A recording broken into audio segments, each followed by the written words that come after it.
Estic preocupat per vosaltres, i sobretot si sou joves. Quan feu postureig a l'Insta, que perdoneu, tots porteu la mateixa roba, feu la mateixa cara i feu les mateixes coses. Sabeu per què us fa like la gent? Perquè veuen que esteu al seu nivell baix i us identifiquen com a rivals febles. En el moment que algú fa alguna cosa diferent al que fa la massa, descol·loca els altres perquè comencen a preocupar-se que allò pugui ser tendència i ells no estiguin a l'alçada. Però vosaltres insistiu en ser mainstream. És més còmode, però no aporteu cap valor que us faci diferents. Encara que ningú ho digui públicament, n'estem farts de veure continguts irrellevants a les vostres xarxes. Ens és igual el que menges, com vesteixes i on vas de festa. Fa temps que esperem que brillis com a persona, però tu segueixes penjant merdes. Reputació digital. La reputació és l'opinió que tenen els altres sobre nosaltres. I crec que no ho esteu fent bé. Com a individus, anem veient i copiant referències de comportaments, de maneres de ser, de pensar, de vestir, de viure, ja sigui de la família, dels amics, dels mestres de l'escola, dels nostres ídols, etc. La meva opinió és que amb tantes influències externes ens queda un petit raconet propi on poder incidir. Aquí ve la part important. Si no la cuidem, som una persona de poc interès. LOL! Per què? Perquè si vestim com tothom, fem el que fa tothom i comprem només allò que està de moda, som prescindibles pel món. Si en posessin un altre com nosaltres, no es notaria cap canvi. Per altra banda, si generem interès en allò que som o fem, la societat ens donarà més valor. El problema és que us penseu que quan us fan like és la valoració que fa la societat de vosaltres i esteu molt equivocats.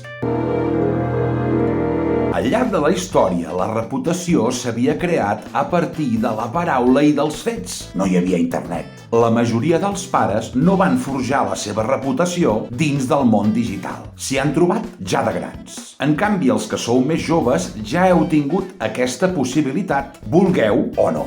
Ser adolescent és difícil, ho sé, ho vaig viure. No hi havia Insta, però era el mateix. Però això no vol dir que hagis d'estar badant. El temps passa molt ràpid. L'Insta passarà, vindrà una altra cosa, però tu sempre hi seràs.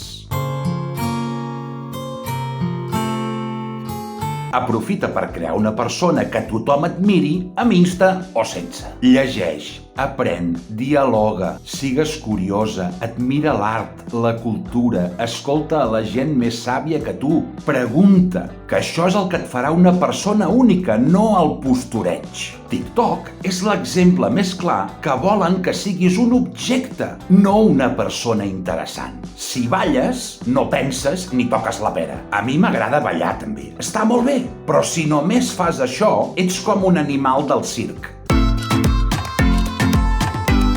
Malauradament, quan has de prendre decisions importants a la vida, no et serveix saber ballar o portar roba bonica. Allà necessites recursos més profunds que, si no has treballat, et faran més feble. Quan parles a les xarxes, penges coses que has pensat tu o només coses que han pensat altres? Per què et fa por dir el que penses? Perquè no has pensat mai pel teu compte. Un altre problema que teniu és opinar sense saber. Està de moda. Sapigueu que, en general, no necessitem la vostra opinió. No cal que parleu sempre. No és necessari si no sabeu de què parleu. Quan no saps, passes a ser un hater desinformat. I això és el pitjor que hi ha. Ser crític constructiu és molt més interessant que ser hater destructiu. Però el primer requereix cultura i formació i el segon ho pot ser qualsevol. Teniu un problema que nosaltres no teníem. Hi ha més fake news que informació contrastada. Fins i tot dels mitjans tradicionalment seriosos.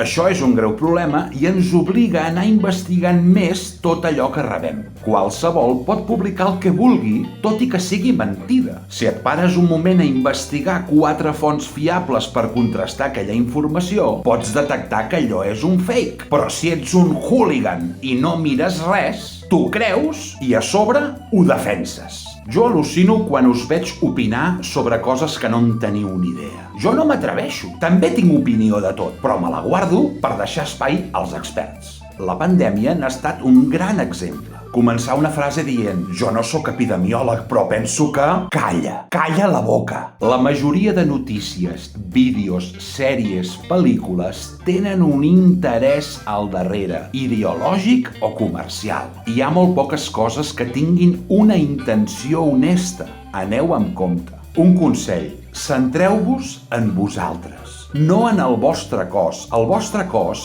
anirà perdent importància al llarg de la vida, però el cervell anirà guanyant protagonisme. I a menys que us dediqueu a ser ballarins, models o esportistes, el vostre cap us durà a l'èxit.